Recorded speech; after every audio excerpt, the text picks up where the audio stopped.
콘크리트 기사 너도 합격할 수 있어. 구독 꼭 눌러주세요. 콘따구리. 콘크리트 기사, 오늘은 두 번째 시간입니다. 도전 잘 하고 계시죠? 이것만 들으면 필기 분명히 딸 수 있습니다. 지금 이제 콘크리트 재료에 대해서 나오고 있죠? 시멘트에 대해서 시험이 나오는 게 이제 강열 감량입니다. 강열 감량이다. 열을 가했을 때 시멘트가 무게가 줄어든다는 얘기죠. 몇 도씨에서 그러냐? 온도가 975도 플러스 마이너스 25도입니다. 대략 1000도씨 정도죠. 그러니까 그렇게 높은 온도에서 시멘트를 구우면 이제 어느 정도 일정 시간이 지나서 무게가 변화가 없을 때가 되겠죠. 그때 이제 무게를 재가지고 하는 건데요. 감열 감량이란 뭘 알 수 있느냐? 시멘트가 얼마나 풍화됐는가를 알 수 있는 정도입니다. 왜 그러냐면 강열 감량이 크다. 그러니까 날아가는 수분량이나 이런 게 많다라는 건 뭐예요? 그 풍화가 많이 됐다는 얘기죠. 그 다음에 강열 감량이 적다. 1000도씨로 구웠는데도 불구하고 무게 변화가 없다. 풍화가 거의 되지 않았다. 그런 걸 뜻할 수 있습니다. 강열 감량. 시험법은 KSL 5120을 좀 더 보시면 될 것 같고요. 시멘트의 풍화가 진행한다거나 어떤 혼합물이 존재하면 강열 감량이 커집니다. 그리고 프레시한 시멘트의 강열 감량, 일반적으로 일종 시멘트 프레시한 거 강열을 시켰을 때 강열 감량이죠. 0.6에서 0.8 정도다. 이거 시험에 나오는 정도입니다.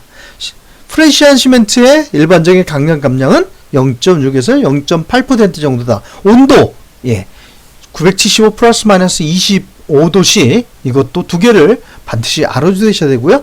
시멘트가 풍화하면 밀도가 작아진다. 즉 무게가 가벼워진다는 얘기죠. 왜? 날아가는 것이 많으니까 그렇습니다.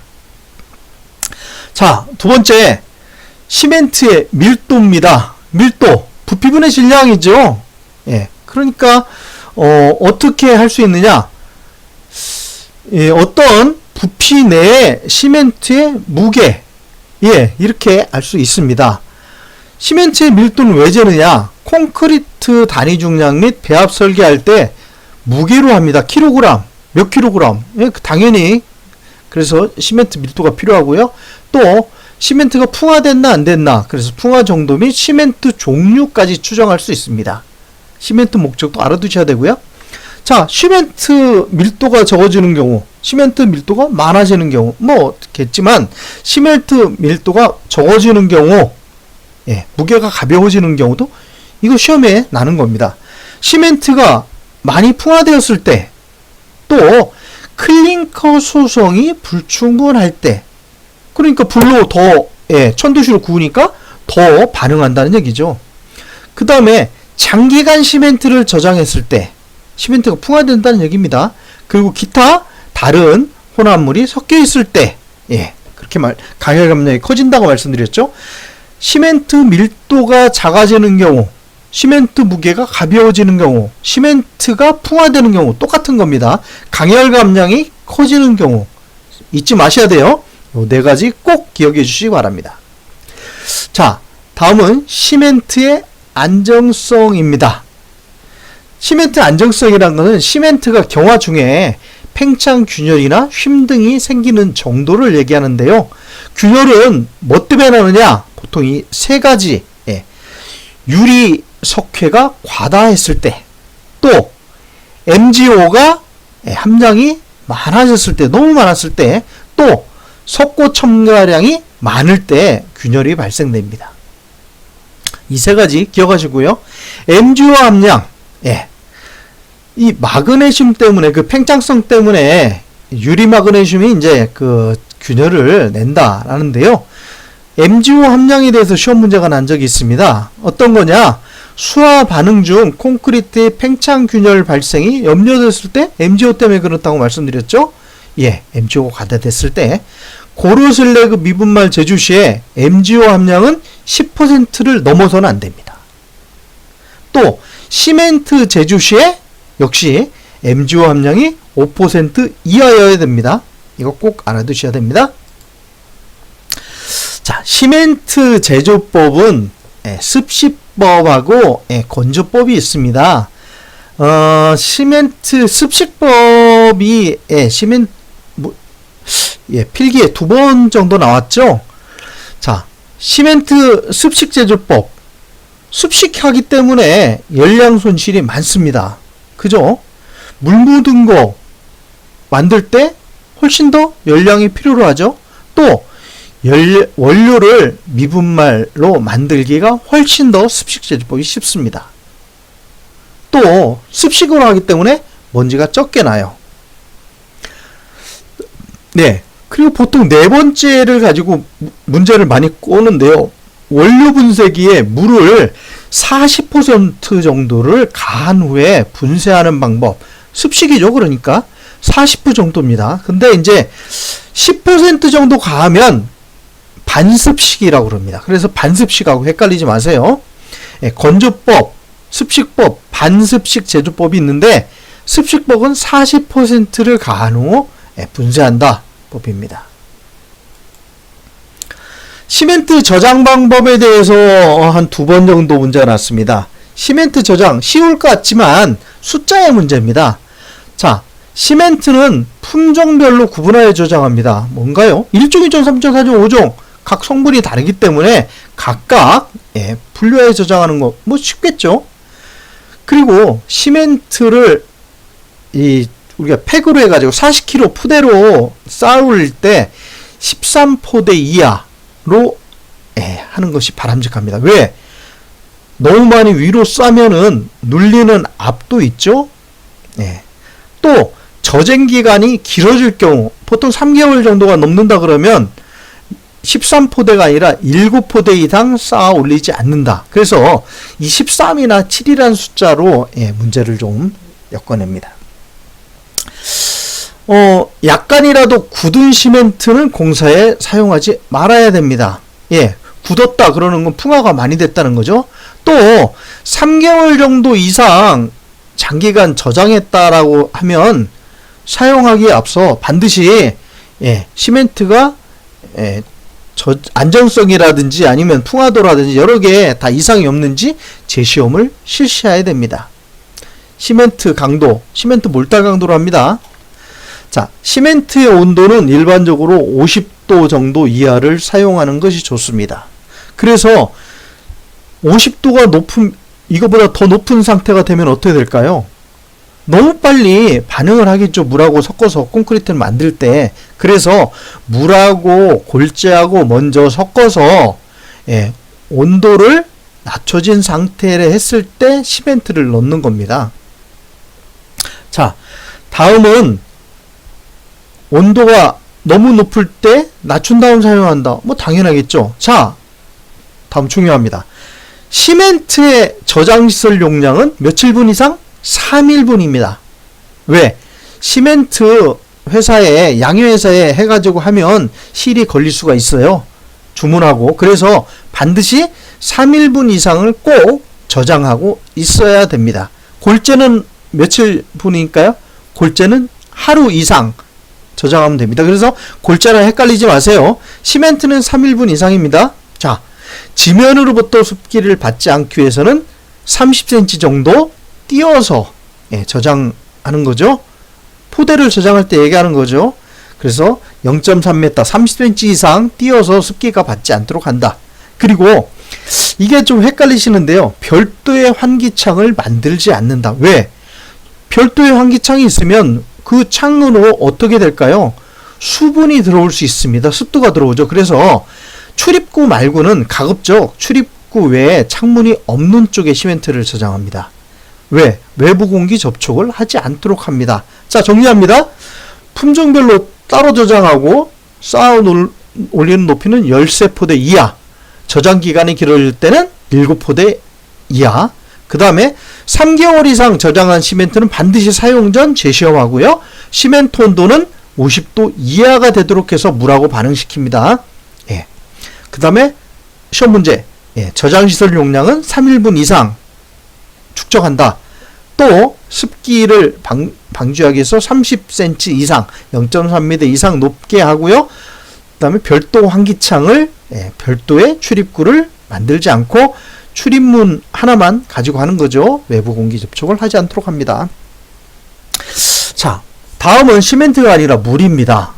물이 과연 얼마나 문제가 나올까라고 하지만 물 시험 문제는 거의 다 나오다시피 해요.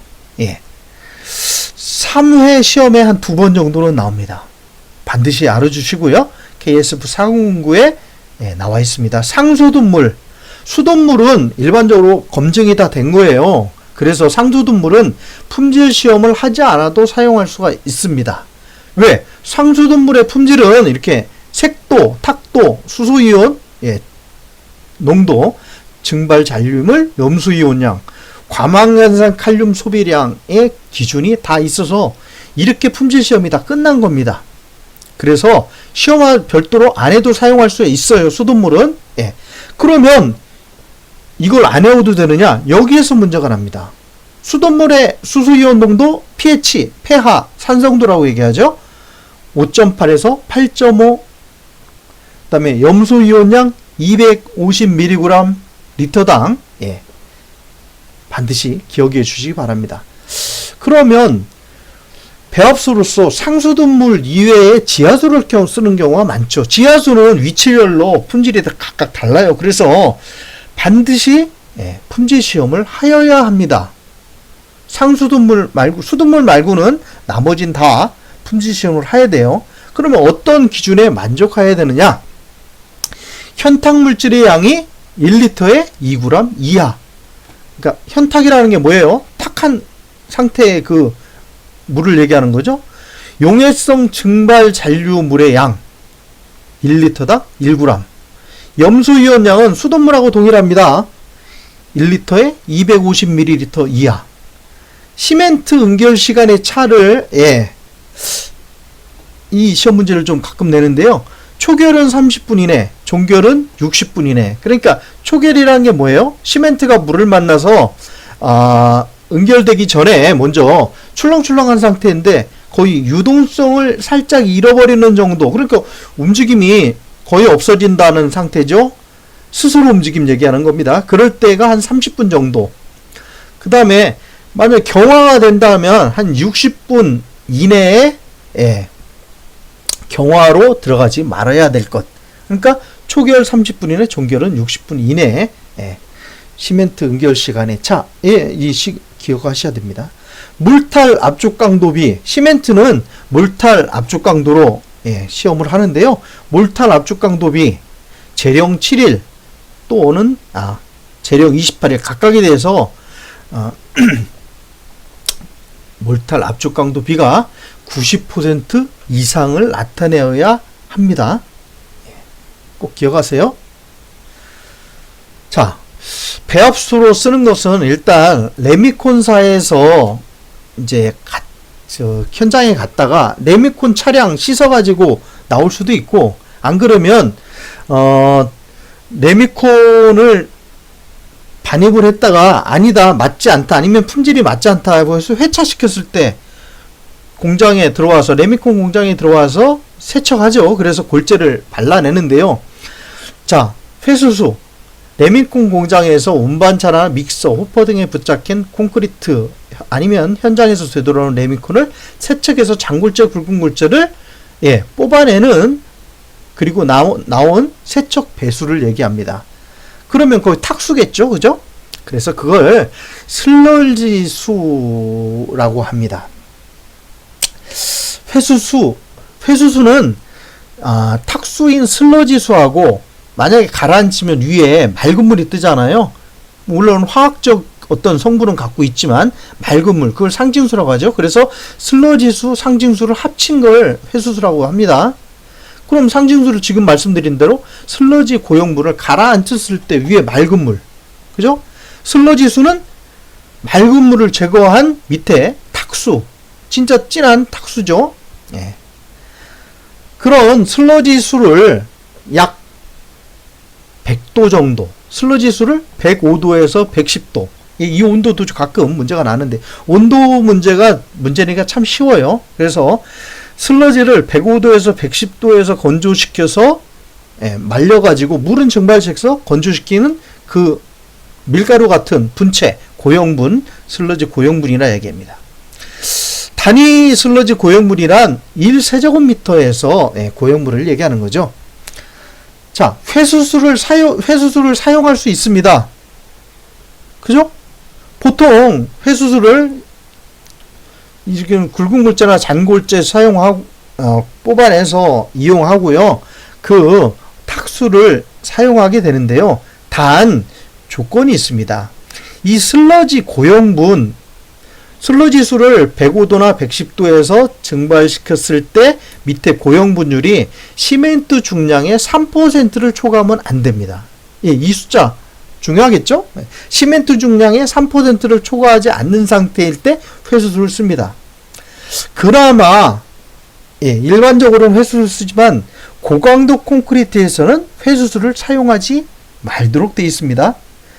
회수술을 일반적으로 사용해요. 그러나 고강도 콘크리트 문제 가끔 나오는데요. 회수술은 고강도 콘크리트는 절대 사용하지 않는다. 고강도 콘크리트는 40메가파스칼 이상의 강도가 높은 콘크리트를 얘기합니다.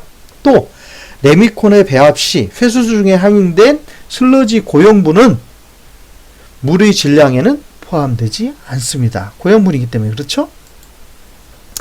자, 회수수 기준 중요하겠죠? KSF 4009의 부속소 B에 자세하게 나와 있습니다. 염소이온량 상수도라든지 아까 거기에 리터당 250ml 이하 똑같죠? 시멘트 응결 시간의 차는 어떻습니까? 초결 30분, 종결 60분. 몰탈 압축 강도 B 재령 7일 및 재령 28일에서 90% 이상. 고강도 콘크리트는 회수를 사용해서 안 된다. 다시 한번 말씀드립니다. 회수수가 굳지 않은 콘크리트에 미치는 영향에 대해서 알아볼까요? 회수수를 대부분 쓰기 때문에 그래요.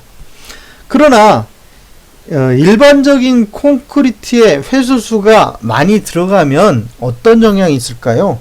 회수수는 즉 분체가 들어가 있다고 말씀드렸잖아요. 그러니까 결국 시멘트 가루가 더 들어간 거 이렇게 보시면 되죠. 슬러지 첨가에 대해서 콘크리트 초결 및 종결이 더 빨라집니다. 반응성이 빨라지겠죠. 그러면 어느 정도나 빨라지냐? 슬러지 첨가량의 3% 정도 된다 그러면 대략 20-30% 됩니다.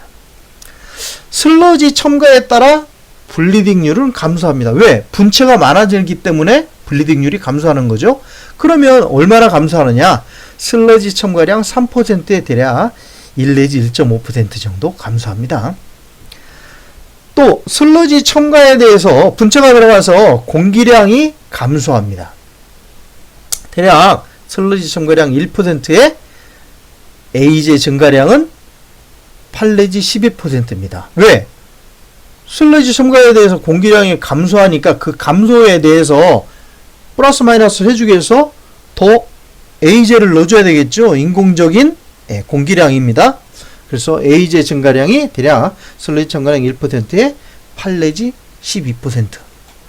슬러지 첨가에 대해서 단위 수량은 증가한다. 왜? 똑같은 물 시멘트 비해서 시멘트량이 늘어나면 물도 늘어나겠죠. 그런 겁니다.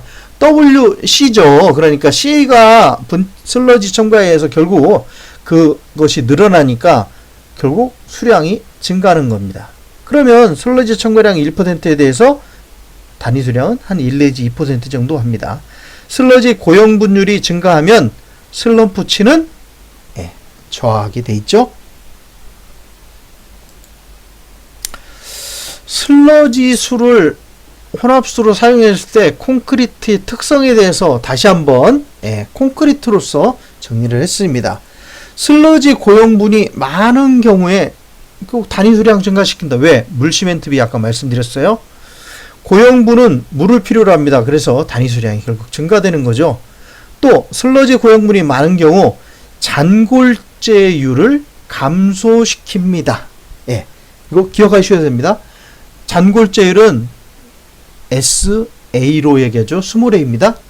또 슬러지 고형분이 많은 경우에 공기 연행제 사용량을 증가시킨다. 조금 전에 말씀드렸죠. 또 고형분이 많으면 경화를 가속시킨다. 왜? 빨리 굳으니까, 분체가 많으니까요. 그렇죠? 수화발열을 촉진시킵니다.